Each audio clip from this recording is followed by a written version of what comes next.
নমস্কার বন্ধুরা, পম্পা লাইফস্টাইলে আপনাদেরকে স্বাগত জানাই। তাই এই দেখো সকাল সকাল আমার পুজো হয়ে গিয়েছে, আর আজকে তো লক্ষ্মী পুজো, তাই নিরামিষই রান্না। তাই আজকে নিরামিষই রান্না বলতে করব সিম ভাজা, বেগুন ভাজা আর আলু ভাজা, বাঁধাকপির তরকারি, আর একটু টকও করব।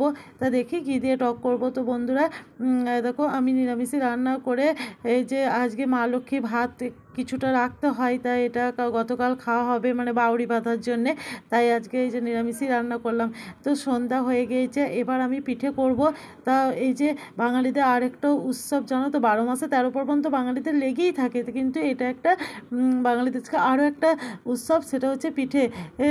মানে পিঠে সংক্রান্তি, মানে এটা যে যেরকম অনেক জাতির মধ্যেও বাঙালিদের এই নিয়ম পালন করে। তা আজকে তো পিঠে বানাতে হয়, কিন্তু আমি আজকে পিঠে বানাচ্ছি না, কেননা আজকে তোমাদের দাদাভাই কী বলো তো, একটু পাটিসাপটা খেতে বেশি ভালোবাসে, তাই আমি পাটিসাপটা দিয়েই এবারে মানে পৌষ সংক্রান্তিটা শুরু করবো। কিন্তু পিঠে করবো, তা যখন যা পিঠে করবো সেইগুলো তোমাদের সঙ্গে সব কিছুই আমি শেয়ার করব। তাই দেখো পাটিসাপটা বানানোর জন্য তো তোমরা তো জানো সে পাটিসাপটা কী দিয়ে বানাই। তো সবাই চালের গুঁড়ো দিয়েও গুলে করে, আর আতপ চালের গুঁড়ো দিয়ে, আবার কেউ করে, কিন্তু তোমাদের দাদাভাই ময়দা দিয়েও করে। কিন্তু তোমাদের দাদাভাই কী বলো তো, ময়দা দিয়ে একটু খেতে ভালোবাসে, কেননা ও চালের গুঁড়োটা একটু শক্ত শক্ত হয়, তো টান টান ও অত খেতে পছন্দ করে না। তো যাই হোক আমি এই যে ময়দা দিয়ে আজকে করছি। তা ঘিটা একটু গলিয়ে নিলাম, কেননা ঘি আর নারকেল তেল এই শীতকালে এটাই জমে যায়।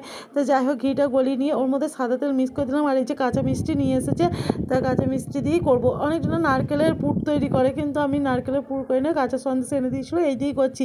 এবার দেখো ময়দার মধ্যে চিনি আর জল দিয়ে আমি অল্প অল্প করে ব্যাটারটা তৈরি করে নেবো। দেখো জল দিয়ে আমি ব্যাটারটা তৈরি করে নিই, তারপর মানে শুরু করছি পাটিসাপটা করা। আর দেখেছো বন্ধুরা, তোমাদেরকে তো জিজ্ঞাসা করতেই ভুলে গেছি যে তোমরা সবাই কেমন আছো, আশা করি ভালোই আছো। তো যাই হোক আমিও খুব ভালো আছি গো। তো যাই হোক দেখো এই যে পাটিসাপটার জন্য ব্যাটারটা তৈরি হয়ে গেছে। আমি গ্যাসের মধ্যে এই যে তাওয়াটা বসিয়ে দিলাম। তা এই যে এবার চামচে করে ঘি আর এটা দিচ্ছি। এটা বেগুনের বোটা দিয়ে অনেকজনে ব্রাশ করে, আর অনেকজনের তো ব্রাশ আছেই, মানে রান্নার ব্রাশটা। তো আমার কাছে ব্রাশটা ছিল না, আর আমি বেগুনের বোটাটাও কাটিনি। আমি ওই মানে চামচে করে করেই দিয়ে দিলাম, এতেই হয়ে যাবে, কেননা ননস্টিকের ইয়ে তো, এতেই হয়ে যাবে সুন্দর করে। এবার আমি এই যে পাটিসাপটা কটা গড়ে নিচ্ছি। তা প্রথম জানো তো বন্ধুরা, আমি পারতাম না, তারপর থেকে আস্তে আস্তে শিখে গিয়েছি, আর আমার শাশুড়ি মার কাছে এইসবগুলো আমার শেখা।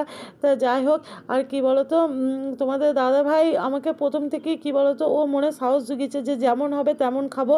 তা তুমি শেখো, চেষ্টা করো। তা সেই মানে বলেই আমি যাই হোক শিখে গিয়েছি। আর আগে তো তুলতেই পারতাম না জানো তো, এরকম করে মানে উঠতেই না, ছেড়ে ছেড়ে চলে যেত। তা যাই হোক বন্ধুরা, মানে সময়ের সঙ্গে মানুষের অনেক পরিবর্তন হয়। তা প্রথম না পারলেও এখন সব কিছু মোটামুটি শিখে গিয়েছি। তা যাই হোক বন্ধুরা, দেখো পাটিসাপটা কটা আমি করে নিই। তা একবারে তো অনেকগুলো পাটিসাপটা, এবার তো সব কটা করতেও তো টাইম লাগবে। তা তোমাদেরকে তো অত ভিডিও করা আমার পক্ষে সম্ভব নয়। তো যাই হোক এবার এই যে পাটিসাপটা কটা এক এক করে নিই। দেখো এটা হয়ে গেছে, এটা তুলে রাখলাম, এবার এক এক করে নিচ্ছি। আর এই শীতকালের দিনে বলো পিঠে, পায়েস এগুলো খেতে খুব ভালো লাগে। আর এইসব মানে শীতেতেই ভালো মানে। আর একটা খেজুর গুড়, এখনকার কি বলবো, খেজুর গুড়ের একটা আলাদা সেন্ট জানো তো, মানে সবাই তো জানো, মানে শীতকাল এলে খেজুর গুড়, এটা তো আর গরমে পাওয়া যায় না। আর গরমে তো যাই খাবো তাই মনে হয় বাবার শরীর কীরকম আনচান করছে, তার থেকে বাবা শীতকালটা এমনি ভালো। একটু গ্যাস অম্বল হয় ঠিক আছে, কিন্তু সবজি টবজি সব কিছুই ধরো পাওয়া যায় শীতকালটা, তো খুবই ভালো লাগে। তো বন্ধুরা দেখো এবার পাটিসাপটা কটা আমি আস্তে আস্তে সব করে নিই, বুঝলে। তা দেখো সব কটাই মোটামুটি হচ্ছে। আর এই চালের গুঁড়োটা দিলে কি বলো তো, একটু লালচে পোড়া লাগতো, কিন্তু চালের গুঁড়ো ময়দা দিয়ে যেহেতু, তা এটা এইভাবেই তুলে নিচ্ছি, কেননা ময়দাটা আবার পুড়ে গেলে তখন খেতে একটা কীরকম লাগবে স্বাদটা। তা যাই হোক বন্ধুরা দেখো সবগুলো আমার পাটিসাপটা করা হয়ে গিয়েছে। তা দেখো তা পাটিসাপটা এবার আমি করব পায়েস। তা আজকে পায়েসটা করছি, চালের পায়েস করব। তা খেজুর গুড় দিয়ে। তা যাই হোক দেখো গোবিন্দভোগ আতপ নিয়ে নিয়েছি, এবার পায়েসটাও বসিয়ে দিয়েছি। আর এই যে দুধ ফোটার একটা গন্ধ, আর যখন খেজুর গুড়টা দেবো তখন মানে পাটালিটা, তা তার একটা গন্ধ কি সুন্দর মনে হয় বলো বন্ধুরা, মানে গোটা মানে বাড়ি মনে হয় যেন একটা কি সুন্দর সুগন্ধ মানে উঠছে। তো যাই হোক বন্ধুরা দেখো কাজু কিশমিশ দিয়ে দিচ্ছি। আর আজকে চালের পায়েসটা করছি, কিন্তু চালের পায়েসটা তো আজকে খাবো না, কারণ আজকে তো লক্ষ্মী পুজো হয়েছে, আজকে মানে মা লক্ষ্মী এটা খেতে নেয়। তা তার জন্যই জানো তো পিঠেটাও করিনি। তোমাদের দাদা দাদাভাই মানে বলছিল যে তুমি যদি না খাও তাহলে পিঠেটা আজকে করে কি করবা, মানে চালের গুঁড়ো দেওয়া, সেদিন লক্ষ্মী পুজোর দিন তো রাত্রিবেলায় চালের গুঁড়ো যে কোনো জিনিস খাওয়া মানে আমাদের নেই কো, সেই জন্যে আর করা হয়নি কো। যাই হোক আজকে এই পায়েসটা করে রেখে দেবো, আগামীকাল এই পায়েসটা খাবো।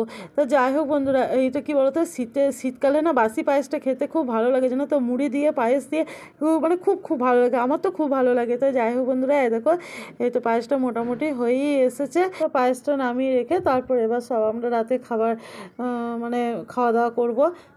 দেখো বন্ধুরা, পাটিসাপটা রেডি। তা সবগুলো ডিশে তো ধরলো না, তো যে কটা ধরেছে সে কটাই তোমাদেরকে দেখালাম। তা যারা যারা খাবে চলে এসো আমার বাড়ি। তো যাই হোক বন্ধুরা, এবার সবাই মিলে খাওয়া দাওয়া করে নিই। এবার আর একটা রীতি তোমাদের দেখাচ্ছি।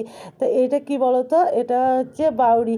তো এটা গ্রাম বাংলায় মানে প্রত্যেকটা গ্রাম কি টাউন আজকের দিনে সবাই এই বাউরিটা দেয়, বলে ধন সম্পত্তি আগলে রাখার জন্য।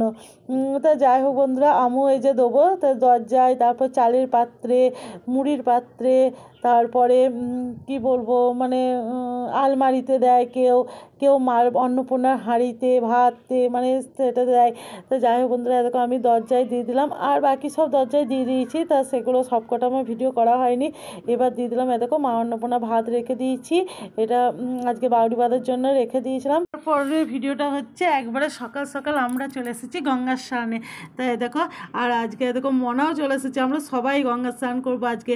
আর জানো, মনা ঘুম থেকে ডেকে ডেকে ওকে তুলতে হয়, 9টা 9:30 ঘুম থেকে ওঠে। আজকে 8:30টার মধ্যেই, যখনই একবার ডেকেছি মানে 9টার মধ্যেই ও এক ডাকে যেই বলেছে গঙ্গা স্নান করতে যাব, গঙ্গা স্নান করতে যাব, মানে ও উঠে পড়েছে। মানে ও এত ভালোবাসে গঙ্গা স্নান করতে। আর এখন ঠান্ডা দেখো, তবুও ও চলে এসেছে। তা যাই হোক বন্ধুরা, আজকে ঠান্ডাটা মানে সকালের দিকটা হাওয়াটা ছিল, কিন্তু অতটা ছিল না, একটু কম কমও ছিল। তো যাই হোক বন্ধুরা, আর আজকে দেখেছো কত গঙ্গার ধারে পুণ্যার্থী এসেছে, মানে কি বলবো জানো তো, কত সুন্দর মানে আজকে মানে লাগছে এই গঙ্গাটা। প্রত্যেকটা ঘাটে ঘাটি এরকম। আর বাউরি কটা যেহেতু জলে দিতে হয়, তো সেই জন্য আমি জলে দিয়ে দিলাম। সবাই তো জানো যে জয়দেবের মেলায় কীরকম ধুমধাম হয়। তো জয়দেব আর পদ্মাবতী দুজনে স্বামী স্ত্রী ছিল, তা ওরা গিয়েছিল নদী চানের জন্য। তো পৌঁছাতে পারেনি, তা তখন ওই নদী চলে এসেছিলো যে জয়দেব পদ্মাবতীর কাছে। তো সেই থেকে গঙ্গা স্নানটা খুবই প্রচলিত। তো জয়দেবের মেলাটাও খুব বিখ্যাত হয়।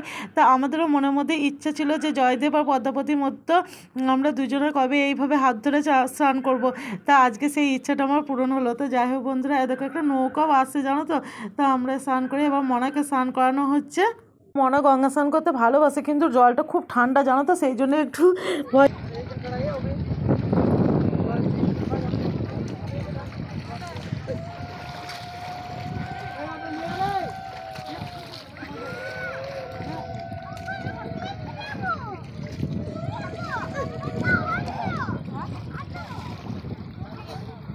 চলো এবার আমরা বাড়ি যাই, হয়ে গেল স্নান।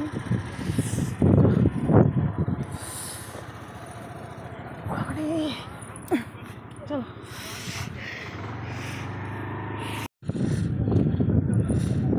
তো বন্ধুরা, বাড়ি চলে এলাম। এই যে পাটিসাপটা আর পায়েস আছে, তো এইগুলোই আজকে জলখাবারে খাওয়া হবে। তারপর বাড়ি বাঁধা ভাতও আছে, তো সেগুলো যে যেরকম পাবে তো সেইভাবে খাওয়া হবে। তো আমি এবার ছাদে চলে এলাম, তো এবার ছাদে মিলবো। তা যাই হোক, আজকে সেরকম ঠান্ডা হাওয়াটা তখন অতটা দেয়নি যখন স্নান করছিলাম, মানে হালকা ছিল। মানে অন্যবারে প্রচুর ঠান্ডা থাকে, এবারে তার থেকে একটু কমই ছিল। তো যাই হোক বন্ধুরা, তোমরা যে গঙ্গা স্নান করলে নাকি সেটাও আমাকে কমেন্টে জানিও। আর এই যে এবার ছাদে এসে যে কয়েকটা শর্ট ভিডিও করলাম, একটা শর্ট ভিডিও আছে সেটা তো তোমাদেরকে পোস্ট করেছি, দেখেছো, আর কয়েকটা রিলসও বানিয়েছি। তো যাই হোক বন্ধুরা, দেখো এই কাপড়টা আমি পরেছি, এটা কত বেকার কাপড় জানো, এটা 30 থেকে 32 বছর আগেকার কাপড়, এটা আমার ঠাকুমার কাপড়। তা মানুষ চলে যায় জানো তো, মানে তার স্মৃতিগুলো থেকে যায়, আর আমি খুব যত্ন করে রেখে দিয়েছি। মানে এটা আমার মাকে দিয়েছিল আমার ঠাকুমা, মানে আমার দাদু মারা যাওয়ার পর তখন তো লাল পাড় পড়বে না, সেই জন্য মাকে দিয়েছিল, মা আবার আমাকে দিয়ে দিয়েছিলো। তা আমি এটা যত্ন করে রেখে দিয়েছি। তা আজকে আমি পরেছি। তোমাদের দাদাভাইও জানো তো খুব বলছিলো যে এটা পরে খুব ভালো লাগছে। তা যাই হোক বন্ধুরা, কেমন লাগলো আমাকে বলো, আমাকে কেমন লাগছে। তা যাই হোক। যাই হোক, আমি মনে করি যে আমার বাড়ির লোককে মানে বাড়ির মানুষরা, আমার কাছের মানুষরা সবসময় আমাকে জড়িয়ে ধরে মানে জড়িয়ে রেখে দেয়। তা যাই হোক, এবার দেখো নিচে এসে ভাবছিলাম যে কি করব আজকে।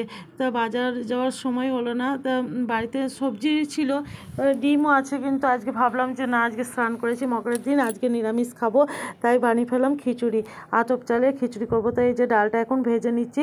আর এর আগে একদিন করেছিলাম সেদ্ধ চালে, তা আজকে মনে করলাম যে আতপ চালেরই করি। আর এই টাইমে তো শীতকালে ধরো খিচুড়ি খেতে ভালোই লাগে।